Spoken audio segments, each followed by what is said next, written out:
ഇന്നലത്തേതിൽ നിന്നും മാറ്റമില്ലാതെയായിരിക്കും ഇന്ന് വ്യാപാരം തുടങ്ങുക. വളരെ ഉയർന്ന തോതിലുള്ള കയറ്റിറക്കങ്ങൾ പ്രതീക്ഷിക്കുകയും വേണം. കഴിഞ്ഞ ദിവസങ്ങളെല്ലാം വിപണിയിൽ ഒരു ക്രമപ്പെടുന്ന ഒരു സാഹചര്യമായിരുന്നു ഉണ്ടായിരുന്നത്. 24,000-നും 24,800 എന്നുള്ള നിലവാരത്തിനും മധ്യേ ആണ് മുൻനിര സൂചിയായ നിഫ്റ്റി നീങ്ങുന്നത്.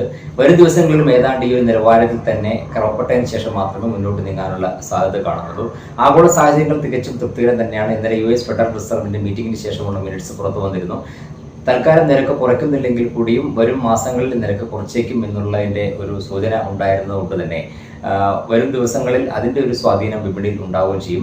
മാത്രമല്ല, വിദേശ നിക്ഷേപ സ്ഥാപനങ്ങൾ വലിയ തോതിൽ വിപണിയിൽ ഇപ്പോഴും നിക്ഷേപം തുടരുകയാണ്. ആഭ്യന്തര നിക്ഷേപ സ്ഥാപനങ്ങളും ഇന്നലെ വിപണിയിൽ അറ്റ നിക്ഷേപത്തിലായിരുന്നു. ഈ രണ്ട് കൂട്ടരും നിക്ഷേപം നടത്തിയതുകൊണ്ട് തന്നെ ഇന്നലെ വിപണിയിൽ ഒരു അവസാന മണിക്കൂറുകൾ നേട്ടത്തിൽ അവസാനിക്കുകയും ചെയ്തിരുന്നു.